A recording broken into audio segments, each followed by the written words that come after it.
Please subscribe my channel. I didn't call off my wedding in a fit of anger. There was no yelling, no broken phones, no big scenes of storming out. It happened calmly, the way most big choices do when you finally stop fooling yourself. My name is Ryan. I'm 37 years old. For much of my life, I thought staying committed meant pushing through no matter what. You stick around, you work on problems, you give in a little, even when your heart feels heavy and your gut tells you something isn't right. That idea got me all the way to buying an engagement ring and marking a wedding date in red on our kitchen calendar. Emily and I had been a couple for 4 years. She had a charming personality that pulled people toward her without much effort. She laughed loudly, talked quickly, and always had a fun story to share. I was more steady. I made plans, I took care of things, I was reliable. We seemed to complement each other well. Or at least, that's what I kept telling myself. The first sign of trouble came when she talked about the trip. It was meant to be a refreshing getaway, a chance to recharge before the wedding. Her idea, not mine. 2 weeks in Italy, visiting coastal towns, enjoying warm evenings, and giving her space to think things over. I couldn't join because of tight work schedules. She told me not to worry, and that some time apart would be good for us. Then she mentioned casually that her ex, David, would be going too. They had remained friends. She said, "It's just old stuff from the past, nothing to it."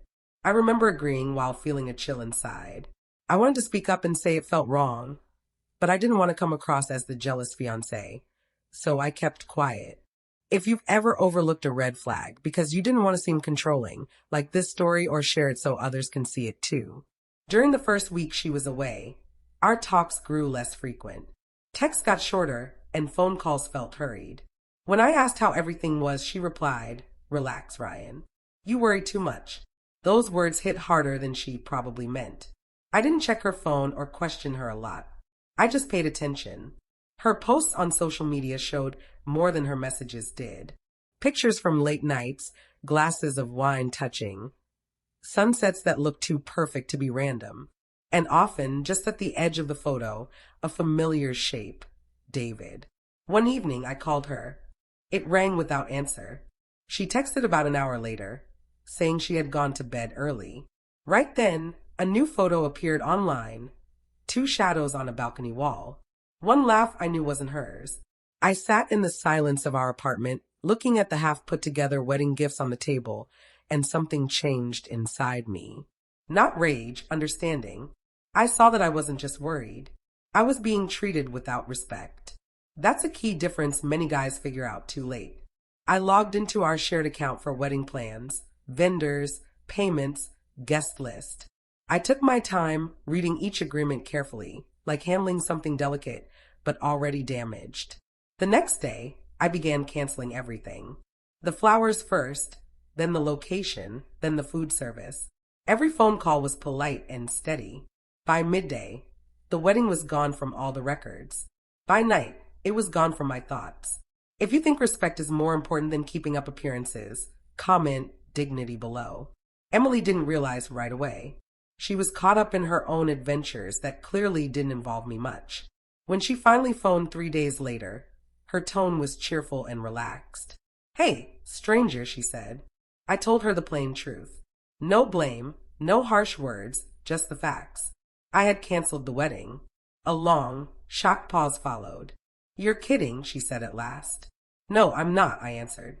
"I won't marry someone who feels the need to go back to old relationships while starting a new one with me."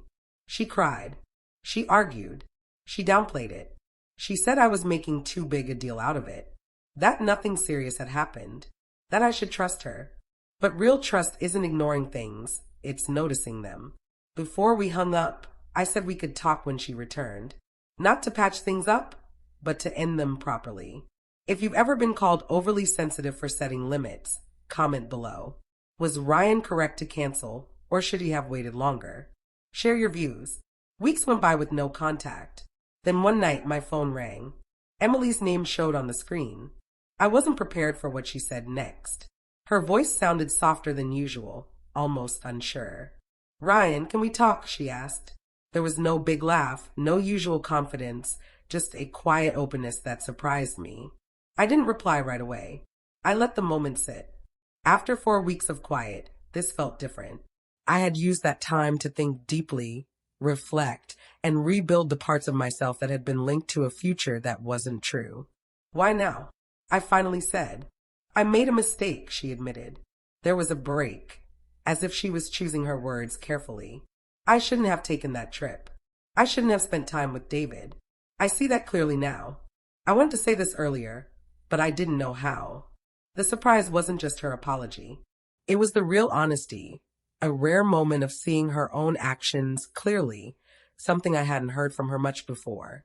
Still, part of me stayed calm. Those weeks alone had already given me the clear view she was just finding. I appreciate you being open now, I said. But being honest after the fact doesn't fix what happened.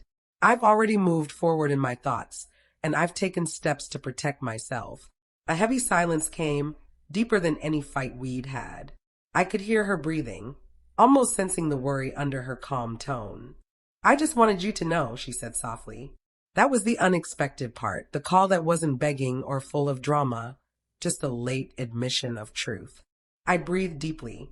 I hear you, Emily. That's all I can offer right now. We didn't fight. We didn't plead. We didn't fall apart more.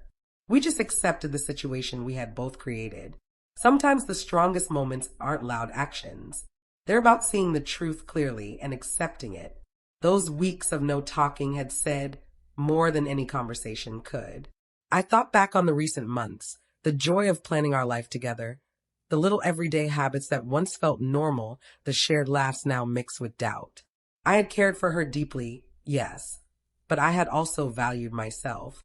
Valuing yourself often means having the strength to leave, even when others expect you to stay. In the end, calling off the wedding wasn't only about possible cheating. It was about setting limits, gaining clear sight, and protecting my well-being. It was realizing that love without trust and respect is just an empty routine. If you've ever made a tough choice against what everyone expected, share this with someone who might need the bravery to do the same. Days went by, and daily life found its normal flow again. I put energy into my job, friends, and the simple joys I'd ignored while focused on a future that wasn't real. Freedom, I learned, doesn't always come loudly. Sometimes it comes softly, in the calm of a morning coffee or a relaxed walk without stress weighing you down. Then another message arrived. This time, it wasn't from Emily. It was from David. I didn't open it. Weeks earlier, he had loomed over my life like a dark cloud. Now he didn't matter. I didn't need explanations from anyone except myself. I had closed my own story, without holding on to anger or bitterness. When Emily got back from her trip, we met one time, not to get back together, not to argue, just to agree that our separate choices were correct. We sat opposite each other in a cozy cafe in Seattle, drinking coffee in a quiet spot. She looked at me with an expression I couldn't fully understand, and I realized I didn't have to. We nodded. Words couldn't undo the past, and none were needed. Sometimes just accepting is enough. If you've ever stood strong on a hard choice, even when it hurt, share your thoughts below. How would you deal with someone coming back after hurting your trust? Let's talk about it. Weeks after that, I got one final message from Emily. A short note. I understand why you did it. I hope you find true happiness. That's all. No begging, no trying to control, just acceptance. It hit me then that endings don't always come wrapped neatly. Sometimes closure is calm. Sometimes it's simple mutual respect. If this story taught you something, like the post, comment what you would have done, and follow for more true stories that show the power we have when we put self-respect first. And in that time, I truly felt at peace. Not the loud kind. Not the satisfaction of being right. Just calm, steady peace. The type that comes from following your values and never giving up your worth. I stepped away from what might have been. And by doing that, I discovered who I really am.